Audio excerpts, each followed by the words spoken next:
Magandang araw mga kaibigan. Bigyan natin ng reaction, opinion itong post ang balita ngayon. Title, It is highly confidential.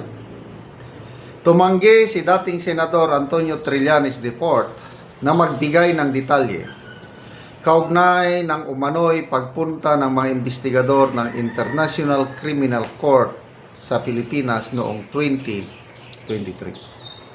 Sa panayam ng One News, nilinaw ni Trillanes na may kinalaman sa highly confidential na operasyon ang naturang usapin, kaya't hindi niya ito maaring isa publiko. Yung tungkol po sa mga operations ng ICC dito sa bansa, I'm sorry to say na hindi ako pwedeng mag-divulge ng information about it kasi highly confidential siya. Yan ang sabi ni Trillanes. Ayon pa sa kanya, ang pagbubunyag ng ganitong impormasyon ay maaari aniyang maglagay sa panganib hindi lamang sa mga investigador kundi pati sa mga testigo. It will involve lives of not only the ICC investigators kundi pati yung mga testigo na nakakausap. Ang pahayag ni Trillanes ay lumabas kasabay sa kanyang pagtanggi sa aligasyong tumanggap umano siya ng $2 million mula kay Saldico kaugnay ng ICC investigation sa kampanya kontra droga panahon ni dating Pangulong Duterte. Tinawag niya ang naturang aligasyon bilang paninira at obstruction of justice at iginiit na may posibleng paglabag ito sa Rome Statute. Binigyan din ni Trillanes na hindi dapat basta-basta ilabas ang sensitibong impormasyon. Itong ginagawa natin ay pagpurso ng hustisya through the ICC ay para sa ikabubuti ng mga pamilya ng biktima ng ating bansa. Ikabubuti ng bansa o para mapabagsak ang mga Duterte. So, okay lang para sa akin ha. Okay lang, magpunta dito yung mga ICC, mag-imbestiga, why na? Kaya lang ang masakit, yung isipin mo na pera ng taong bayan ang ginagamit. Dapat yan, gastos ng ICC. Hindi. Although, dinideny ni Trillanes, kailang kanya-kanyang opinion, naniniwala ko, si Saldico ang unang nagpahayag niyan sa kanyang video testimony na ang ICC operation sa bansa ay ginastusan ng mga politiko. Yung pala siya. Kaya lang, hindi gagawin yun ni Saldico on his own. May nag-utos sa kanya. Ganon lang yun ang opinion ko. So, sino ang nag-utos sa kanya? Siyempre, yung mas mataas kay Saldico. Oh, alam nyo na yun. Yung mga gustong mapatalsik ang mga Duterte sa politika sa Pilipinas para sila na lang maghari-hari. Kaya, yun ang masakit para sa akin. Biruin mo ako, biruin mo yan, 100, more or less, 115 million.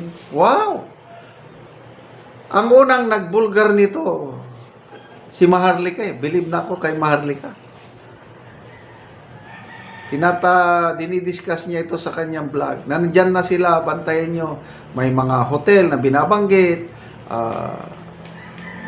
Talagang kuhang-kuha ni Maharlika. Kaya lang yung source of funds, binanggit niya noon na politiko.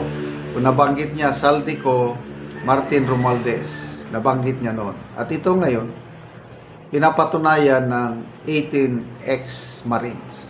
So, sige, ex-Senator Trillanes, ituloy nyo lang inyong ginagawa. Pagbutihin nyo. Patumbahin nyo. Padapain nyo mga Duterte kung kaya ninyo. Kaya lang, after 2023, nagsimula yung demolition job nila kay BP Sara. Hanggang ngayon, nakatayo pa rin. Kaya sabi ni Corina Sanchez na, our legs is our second heart. Dapat matibay ang ating mga leg muscles para maging healthy ka. Eh yan si BP Sara, sabi niya, ang tagal na nilang pinipersecute, nakatayo pa rin. Ayos ka, Miss Corina Sanchez. Yes, nakatayo pa rin ang aming BP Sara. Na kahit, sabi ni Auntie Claire, nagbabakasyon lang. Ba't ang taas ang rating? Samantalang Pangulo, trabaho ng trabaho, bababang rating. O, di ba nakakaya? Big sabihin, hindi na-appreciate ng taong bayan yung sipag ng inyong Pangulo. Eh, mababang kanyang rating. Bakit? Eh, nakikita nila ang katotohanan yung talamak na korupsyon, inuuna ang political interest bago ang kapakanan ng bansa. Ito ngayon, pera ng taong bayan, mali-malita, dinideliver sa mga senador, kongresista, kung sino-sino pa dyan. Nako, mga senador, Senator Tito Soto, na-deliveran di umano ng 5 malalaking bag, mga Quadcom chairman, Paduano, Abante, and Barbers, okay, mga Makabayan Black, plus marami pang iba, more than 20 yung napangalanan doon. And sasabihin sigurado yan, sinungaling yan. Ang problema nila ngayon, paano nila i-destroy ang credibility nitong ex-Marines. But to me, they are very, very credible dahil ano ang mapapala ng 18 Marines yan sa paglantad. Ako, retired na ako. O di sitting pretty na lang ako. Bakit pa ako lalantad na magtistigo ng ganyan? Malalagay lang sa alanganin, kapahamakan ang simpleng buhay ko ngayon. O bakit sila lumantad? Dahil hindi na nila matiis ang korupsyon na nangyari. Parehas sila ni Master Sergeant Orly Gutesa. Gusto niyang mga anak niya hindi mabuhay sa korap na sistema. So, saludo tayo sa mga Marines na ito. Ipagdasal po natin ang kaligtasan nila dahil mahirap ang kanilang pinagdadaanan. Salamat mga kaibigan sa inyong pagsubaybay sa ating channel. Nakakatulong kayo ng malaki sa tribong Talandig ng Bukidnon dahil ang income natin sa channel na ito is pantulong po sa tribo.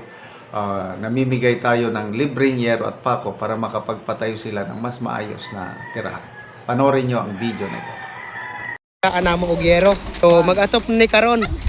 Jakat sa pura yun. So muna ni ang iyang atopan. So nindot gyud.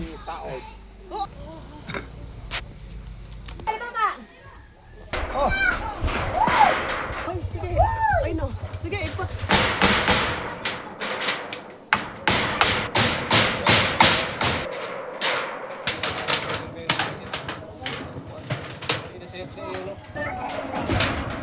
Muna sa sabay nuno, ray nung isip ka si Itya.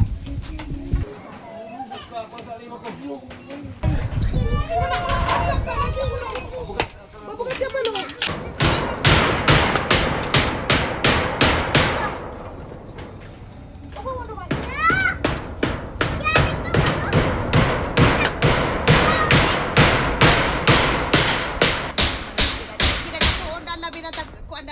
Nabi ah.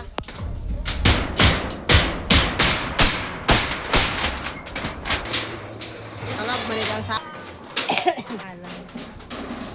Bisan ma-kwarto. Tira na natin yung